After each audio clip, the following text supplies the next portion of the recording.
ጤና ይስጥልኝ የተወደዳችሁ ተከታታዮቻችን ምጣኔ ሀብታዊ እድገት ለማህበራዊ ዋስትናችን በማለት ተግቶ ከሚሰራው ገበያ ሚዲያ የህዳር 19 ቀን 2018 ዓ.ም የዕለቱን የምዕራፍ 1 የዜና ዘገባችንን ይዘንላችሁ ቀርበናል። የዜና ዘገባችንን ስፖንሰር ያደረገልን አጋራችን ደግሞ የሮሃ ፎሬክስ ቢሮ ነው። በዜና ዘገባችን ላይ የሮሃ ፎሬክስ ቢሮ የዕለቱን የምንዛሬ ተመን የምናሳውቃችሁ ይሆናል። በዜናዎቻችን ላይ የተመረጡ ምጣኔ ሀብታዊ ማህበራዊና ሌሎች ወቅታዊና አዳዲስ ጉዳዮችን አካተናል። እንድትከታተሉን ጋብዛችኋለን። በቅድሚያም አርዕስቶችን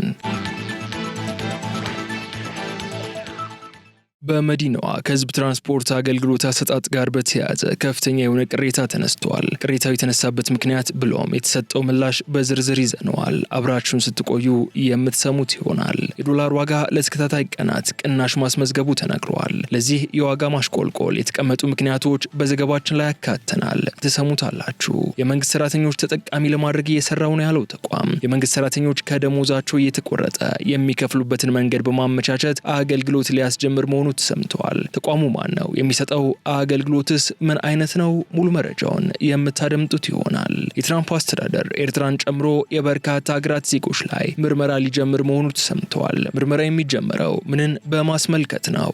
ዝርዝሩን የምንነግራችሁ ይሆናል። የተከበራችሁ ተከታታዮቻችን የእነዚህና ሌሎች ጉዳዮችን ዝርዝር መረጃዎች እያጋራናችሁ አብረናችሁን ቆያለን። እናንተም አብራችሁን በመቆየት እንድትከታተሉን በድጋሚ እንጋብዛለን። አሁን ወደ ዝርዝር ጉዳዮች እንለፍ። የከተማችን እምብርት ከሆነችው 4 ኪሎ አምባሳደር ሞል ጀርባ ለንግድ ምቹ በሆነ ዲዛይን ለወርቅ ቤት፣ ለቡቲክ፣ ለኮስሞቲክስ እንዲሁም ለተለያዩ አገልግሎቶች የሚውል የንግድ ሞል እስከ 20% በሚደርስ ቅናሽ ለሽያጭ አቅርበናል። ከ19 ካሬ ጀምሮ ያሉን ሲሆን በ18 ወራት ጊዜ ውስጥ ሙሉ በሙሉ ተጠናቆ ከኪራይ ዋስትና እንዲሁም ከማስታወቂያ አገልግሎት ጋር የሚረከቡት ይሆናል። በ2025 ኢትዮ ሪል ስቴት ዩኒክ ዲዛይን ተሸላሚ በሆነበት ሳር ቤት ካናዳ ኤምባሲ አጠገብ ሳይታችን ከ10 በላይ የጋራ መገልገያዎችን ያሟላ ከባለ 1 እስከ ባለ 3 መኝታ ለግዠሪ አፓርትመንቶችን ያገኛሉ። በተጨማሪም ለመኖር ምቹና ነፋሻማ አየር የሚገኝበት ሰሜን ማዘጋጃ ሳሪም ኢንተርናሽናል ሆቴል አጠገብ እስከ 25% ቅናሽ አድርገን እየሸጥን እንገኛለን። ለበለጠ መረጃ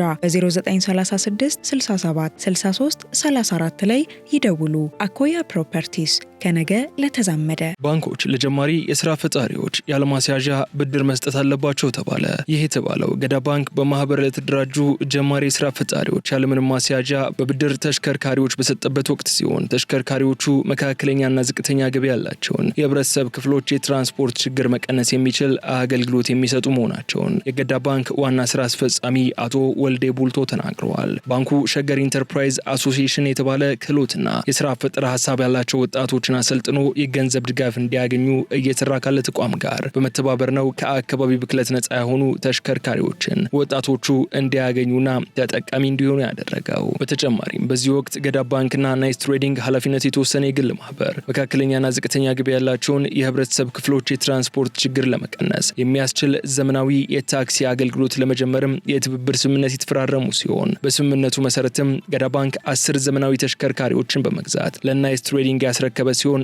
አገልግሎቱ በቅርብ ቀን ወደ ስራ እንደሚገባም ተሰምቷል። 15 ሰዎችን የመያዝ አቅም ያላቸው ተሽከርካሪዎቹ ከጥሬ ገንዘብ ነፃ በሆነ የክፍያ ስርዓት የሚሰሩ መሆናቸውንም የተገለጸ ሲሆን አሁን በ10 ኤሌክትሪክ ተሽከርካሪዎች አገልግሎት መስጠት የሚጀምሩ ሲሆን በአንድ ዓመት ጊዜ ውስጥ 1000 ተሽከርካሪዎችን በጋራ በማስመጣት አገልግሎቱን ለማስፋት እንደሚሰራም ተሰምቷል።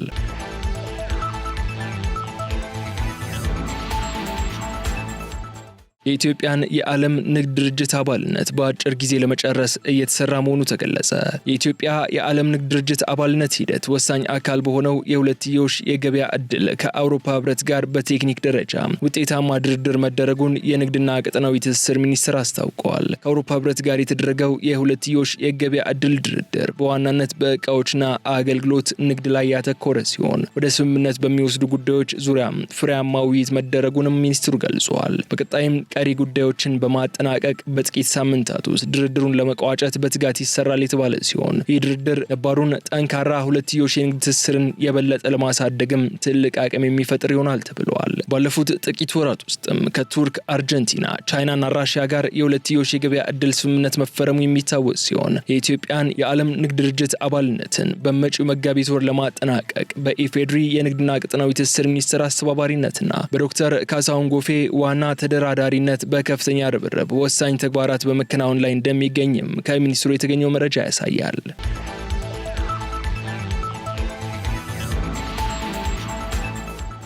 በርካታ ቢሊዮን ብር በመሰወር የተጠረጠሩ የስፖርት አወራራጅ ድርጅት ባለቤቶች በቁጥጥር ስር ዋሉ። ከ100 ቢሊዮን ብር በላይ በመሰወር ወንጀል የተጠረጠሩ የስፖርት አወራራጅ ድርጅት ባለቤቶችና ተባባሪዎቻቸው በቁጥጥር ስር መዋላቸውን የብሔራዊ መረጃና ደህንነት አገልግሎት አስታወቀ። መስሪያ ቤቱ በቤቲንግ የስፖርት አወራራጅ ድርጅቶችና ፊንቴክ ወይንም አግሪጌተር በሚባሉ የገንዘብ ክፍያ ስርዓት አቅራቢ ተባባሪ ተቋማት ዙሪያ ጥናትና ክትትል ሲከናወን መቆየቱን ባመላከተበት መግለጫው ፍቃድ ያላቸውና ከሚመለከታቸው የመንግስት አካላት ጋር በገቡት ውል መሰረት የማይሰሩ በህገወጥ ድርጊት ተሰማርተው በመገኘታቸው ፍቃዳቸው የተሰረዘባቸው እንዲሁም ምንም አይነት ፍቃድ ሳይኖራቸው በስፖርት አወራራጅነት ተሰማርተው የነበሩ አካላት በዓለም አቀፍ የኢንተርኔት ስራ አማካኝነት በህገወጥ ድርጊት ተሰማርተው መገኘታቸውን አስታውቀዋል። በዚህም መሰረት ከፋይናንስ ደህንነት አገልግሎት፣ ከኢትዮጵያ ፌዴራል ፖሊስ፣ ከአዲስ አበባና ከድሬዳዋ ከተማ አስተዳደሮች የጸጥታ አካላት እንዲሁም በህብረተሰቡ ትብብር 24 ተጠርጣሪዎች በቁጥጥር ስር መዋላቸው የተገለጸ ሲሆን በተለይ በህጋዊነት ሽፋን ፍቃድ ያወጡት ድርጅቶች ላይ ክትትል ለማድረግ ሙከራ በተደረገበት ወቅት ሁሉም ፍቃድ ሲያወጡ ይዘውት ከነበረው ቢሮ መልቀቃቸውና አድራሻቸውን መሰወራቸው መረጋገጡን ገልጸዋል። የቤቲንግ ወይንም የስፖርት አወራራጅ ድርጅቶቹ ፊንቴክ ወይም አግሪጌተር ተብለው ከሚጠሩት የፋይናንስ ስርዓቶች ከሚያሳልጡላቸው የሀገር ውስጥ የክፍያ ስርዓት አቅራቢ ተቋማት ጋር በመመሳጠር በአጠቃላይ ሲያንቀሳቅሱት ከነበረው የገንዘብ መጠን መንግስት በተለያዩ የገበያ አማራጮች ማግኘት ከነበረበት ከ100 ቢሊዮን ብር በላይ መሰወራቸውን እንደተደረሰበትም ተመላክተዋል። የቤቲንግ የስፖርት አወራራጅ ድርጅቶቹ በተለያዩ የገንዘብ ክፍያ ስርዓቶች አማካይነት የሚሰበስቡትና የሚያዘዋውሩትን የገንዘብ መጠን ያማከለ ግብር አልከፈሉም የተባለ ሲሆን እንዲሁም በክሪፕቶ ከረንሲና በተለያዩ ዓለም አቀፍ የሐዋላ ገንዘብ ማስተላለፊያ አማራጮች አማካኝነት የሚያገኙትን ገቢ በውጭ ምንዛሬ በመቀየር ሲሰውሩና ከሀገር እንዲወጣ ሲያደርጉ መቆየታቸውንም ተገልጸዋል። ፊንቴክ ወይም አግሪጌተር የሚባሉት የሀገር ውስጥ የገንዘብ ክፍያ ስርዓት አቅራቢ ተቋማቱ ከብሔራዊ ባንክ ፍቃድ በመውሰድ የሚንቀሳቀሱ ቢሆንም የደንበኛን ሚስጥር መጠበቅ የሚል ሙያዊ አሰራርን እንደ ሽፋን ተጠቅመው የስፖርት አወራራጅ ድርጅቶች የሚያንቀሳቀሱትን የገንዘብ መጠን ከሚመለከታቸው የመንግስት አስፈጻሚ ተቋማት በመደበቅ ወይንም አሳንሶ በማቅረብ በግብር ስወራ እንዲሁም ከፍተኛ የሀገር ሀብትን ወደ ውጭ በማሸሽ ወንጀል ላይ ተሳትፎ እንዳላቸው ተመላክተዋል። የተለያዩ ሀገራት ዜግነት ያላቸው ግለሰቦች ጭምር ከኢትዮጵያ ውጭ ሆነው ሀገር ውስጥ ለሚገኙ ተባባሪዎቻቸው ውክልና በመስጠት ህገወጥ ድርጊቱን ሲፈጽሙ መቆየታቸው የተገለጸ ሲሆን በተጨማሪም ውጭ ሀገር የበለጸጉ ሶፍትዌሮች ጥቅም ላይ መዋላቸውና ድርጅቶቹ ቋሚ አድራሻ የሌላቸው መሆኑ ወንጀሉን ውስብስብና ለቁጥጥር አስቸጋሪ አድርጎት እንደቆየም አገልግሎቱ ገልጿል። ነገር ግን ምንም እንኳን ጉዳዩ ውስብስብ ቢሆንም የደህንነት ተቋሙ ከሌሎች የመረጃና የጸጥታ አካላት ጋር በመተባበር ተጠርጣሪዎችን መያዙን አመላክተዋል።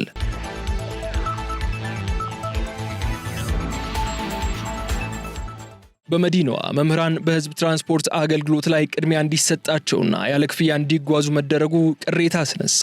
የአዲስ አበባ ከተማ አስተዳደር ለመንግስት ትምህርት ቤት መምህራን በህዝብ ትራንስፖርት አገልግሎት ላይ ቅድሚያ እንዲሰጣቸውና ያለ ክፍያ እንዲጓዙ መወሰኑ በሌሎች የከተማዋ የትራንስፖርት ተገልጋዮች ዘንድ ቅሬታ ማስነሳቱ ተሰምተዋል። ቅሬታ ያቀረቡት የህዝብ ትራንስፖርት ተገልጋዮች የአሰራር ሰልፍ በመጠበቅ ረዥም ሰዓት እንዲያሳልፉና እንዲንገላቱ እንዳስገደዳቸው የገለጹ ሲሆን ለተቋሙ ደንበኝነታቸው እኩል የመታየት መብታቸው እንዳሳጣ ቸውም ተናግረዋል። አክለውም የአዲስ አበባ ከተማ የአውቶቡስ ትራንስፖርት ተገልጋዮች በመነሻ የአውቶቡስ መናኸሪያዎች ከ1 ሰዓት በላይ ለመጠበቅና ረጅም ሰዓት ቆሞ ለመጓዝ እንደተገደዱም አብራርተዋል። በስራ ገበታ ላይ በሰዓቱ መገኘት የመምህራን ብቻ ሳይሆን የሁሉም የመንግስትም ይሁን የግል ሰራተኛ ግዴታ በመሆኑ ሊታሰብበት እንደሚገባም ጠቁመው ተቋሙ ሌላ አማራጭ እንዲፈልግም አሳስበዋል። ለዚህ ቅሬታ ምላሽ የሰጡት የአዲስ አበባ ከተማ አስተዳደር የአውቶቡስ አገልግሎት ምክትል ዋና ስራ አስፈጻሚ አቶ ደገፉ ገብረመድህን መምህራን የወረፋ ቅድሚያ እንዲያገኙ መደረጉ ከእድሉ ተጠቃሚ መምህራን በተጨማሪ ወላጆችና ተማሪዎችንም ይጠቅማል ያሉ ሲሆን ቅሬታው እንዲነሳ ያደረገው የተጠቃሚውና የአውቶቡሶቹ ቁጥር ባለመመጣጠን ምክንያት ነው ያሉ ሲሆን ነገር ግን መምህራኑ ቀድሞ አገልግሎት እንዲያገኙ የማድረጉ አሰራር ቀጣይነት እንዳለው ተናግረዋል። መምህራኑ ቀድሞ ትምህርት ቤት መድረስና ወደ ስራ የወጣ ወላጅ ትምህርት ቤት የላካቸውን ተማሪዎች ማስተማር አለባቸው ያሉም ሲሆን ቅሬታው የመጣው ተቋሙም በቂ ግንዛቤ ስራ ባለመስራቱ በተፈጠረ ክፍተት እንደሆነም ተናግረዋል።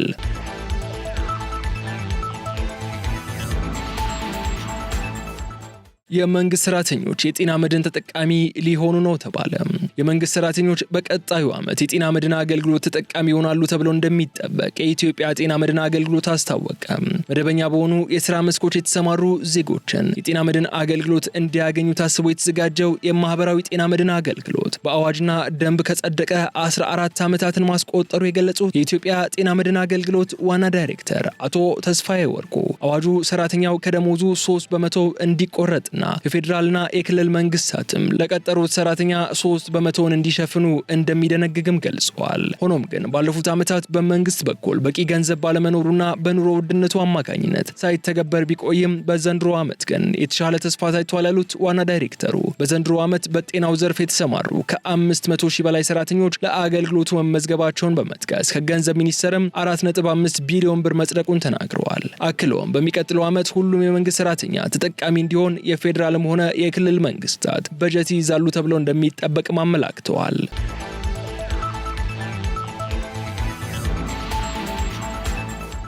የአሜሪካ ዶላር በዓለም አቀፍ የገንዘብ ገበያ ላይ ዋጋው መቀነሱ ተሰማ። ትላንት ዳር 18 ቀን 2018 ዓ.ም በወጡ መረጃዎች መሰረት የአሜሪካ ዶላር በዓለም አቀፍ የገንዘብ ገበያ ላይ ያለው ዋጋ ቅናሽ ያስመዘገበ ሲሆን በተቃራኒው የኒውዚላንድ ዶላር ወይንም ኪዊ ደግሞ ባለፉት 4 ወራት ውስጥ ከፍተኛውን የምንዛሬ ተመን ላይ መድረሱ ተዘግቧል። ለዚህ የገበያ እንቅስቃሴ ዋነኛው ምክንያት በመሆን የተጠቀሰው ደግሞ በዓለም ትላልቅ ማዕከላዊ ባንኮች መካከል የታየው የፖሊሲ መለያየት ወይንም ዳይቨርጀንስ ነው ተብሏል። በዚህ መሰረት የአሜሪካ ማዕከላዊ ባንክ በ2026 የወለድ ምጣኔን ይቀንሳል የተባለ ሲሆን የኒውዚላንድ ማዕከላዊ ባንክ ግን በተቃራኒው ከፍተኛ የወለድ ምጣኔን ይዞ ይቀጥላል ተብለዋል። ላለፉት 2 ቀናት የተስተዋለው የአሜሪካ ዶላር መዳከም የተከሰተው ረቡዕ ዕለት የወጡ አዳዲስ የኢኮኖሚ መረጃዎችን ተከትሎ ነው የተባለ ሲሆን መረጃዎቹ እንዳሳዩት ከሆነ አዲስ የሥራ አጥነት ጥያቄዎችና የሸማቾች እምነት በመቀነሱ የአሜሪካ ኢኮኖሚ እየቀዘቀዘ መሆኑን ያመላክታሉ የተባለ ሲሆን ይህ ደግሞ የአሜሪካ ፌዴራል ሪዘርቭ በ2026 የወለድ ምጣኔን ለመቀነስ ይገደዳል የሚለውን የገበያ እምነት እንዲጠናከር አድርጓል። የወለድ ምጣኔ ሲቀንስ ያንን ገንዘብ መያዝ ለባለ ሀብቶች ብዙም አያጓጓም፣ ምክንያቱም ዝቅተኛ ትርፍ ያስገኛል የሚሉት ተንታኞቹ ይህም የዶላርን ዋጋ እንዲወድቅ እንዳደረገው አስታውቀዋል። በሌላ በኩል የኒውዚላንድ ዶላር ወይንም ኪዊ ከፍተኛ ጭማሪ ያሳየ ሲሆን የኒውዚላንድ ሪዘርቭ ባንክ የወለድ ምጣኔን በ5.5 በመቶ እንዲቀጥል መወሰኑም ተሰምቷል። ባንኩ በሀገሪቱ የዋጋ ግሽበት አሁንም አሳሳቢ በመሆኑ የወለድ ምጣኔን የመቀነስ እርምጃ እስከ 2027 መጀመሪያ ድረስ ላይኖር እንደሚችል ያሳወቀ ሲሆን ይህ ደግሞ ጥሩ እርምጃ ሊሆን ይችላል ተብሏል።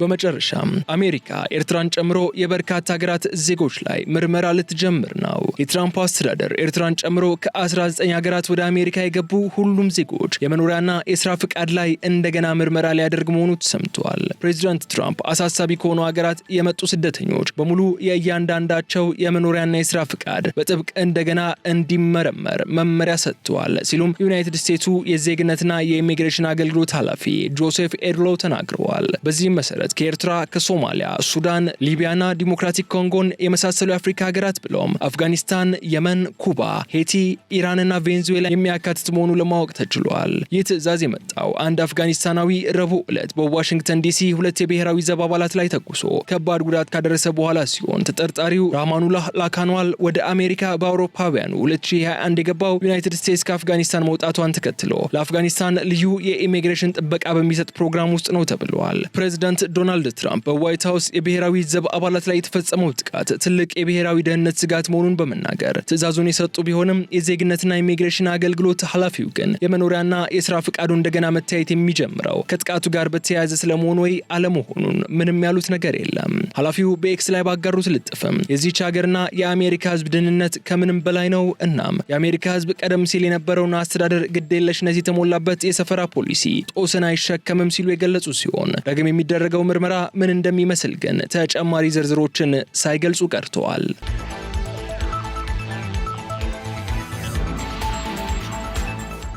የተወደዳችሁ ተከታታዮቻችን የዕለቱን የምዕራፍ 1 የዜና ዘገባችን የተከታተላችሁትን ይመስላል። አሁን ደግሞ የሮሃ ፎሬክስ ቢሮን የዕለቱን የምንዛሬ ተመናሳውቃችኋለን። ሮሃ የፎሬክስ ቢሮ በዛሬው ዕለት አንዱን የአሜሪካ ዶላር በ173 ብር ከ91 ሳንቲም በመግዛት 177 ብር ከ38 ሳንቲም ሽጧል። አንዱን የታላቋን ብሪታንያ ፓውንድ ስተርሊንግ 220 ብር ከ75 ሳንቲም ተገዝቶ 225 ብር ከ16 ሳንቲም ተሽጧል። አንዱን ዩሮ 195 ብር ከ25 ሳንቲም ተገዝቶ 199 ብር ከ15 ሳንቲም ተሽጧል። አንዱን የስዊስ ፍራንክ 205 ብር ከ65 ሳንቲም ተገዝቶ 209 ብር ከ76 ሳንቲም ተሽጧል። አንዱን የአረብ ኤምሬትስ ድርሃም 45 ብር ከ75 ሳንቲም ተገዝቶ 46 ብር ከ66 ሳንቲም ተሽጧል። አንዱን የሳውዲ ሪያል 45 ብር ከ25 ሳንቲም ተገዝቶ 46 ብር ከ15 ሳንቲም ተሽጧል። አንዱን የቻይና ዩዋን ደግሞ 23 ብር ከ01 ሳንቲም ተገዝቶ 23 ብር ከ47 ሳንቲም መሸጡን ሮሃ የፎሬክስ ቢሮ ይፋ ያደረገውን የዕለቱን የምንዛሬ ተመን ያሳያል።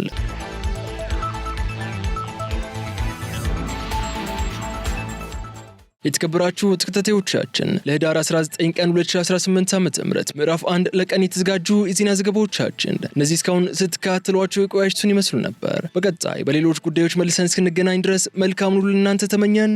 ሰላም። የከተማችን እምብርት ከሆነችው 4 ኪሎ አምባሳደር ሞል ጀርባ ለንግድ ምቹ በሆነ ዲዛይን ለወርቅ ቤት፣ ለቡቲክ፣ ለኮስሞቲክስ እንዲሁም ለተለያዩ አገልግሎቶች የሚውል የንግድ ሞል እስከ 20% በሚደርስ ቅናሽ ለሽያጭ አቅርበናል። ከ19 ካሬ ጀምሮ ያሉን ሲሆን በ18 ወራት ጊዜ ውስጥ ሙሉ በሙሉ ተጠናቆ ከኪራይ ዋስትና እንዲሁም ከማስታወቂያ አገልግሎት ጋር የሚረከቡት ይሆናል። በ2025 ኢትዮ ሪል ስቴት ዩኒክ ዲዛይን ተሸላሚ በሆነበት ሳር ቤት ካናዳ ኤምባሲ አጠገብ ሳይታችን ከ10 በላይ የጋራ መገልገያዎችን ያሟላ ከባለ 1 እስከ ባለ 3 መኝታ ለግዠሪ አፓርትመንቶችን ያገኛሉ። በተጨማሪም ለመኖር ምቹና ነፋሻማ አየር የሚገኝበት ሰሜን ማዘጋጃ ሳሪም ኢንተርናሽናል ሆቴል አጠገብ እስከ 25% ቅናሽ አድርገን እየሸጥን እንገኛለን። ለበለጠ መረጃ በ0936 67 63 34 ላይ ይደውሉ። አኮያ ፕሮፐርቲስ ከነገ ለተዛመደ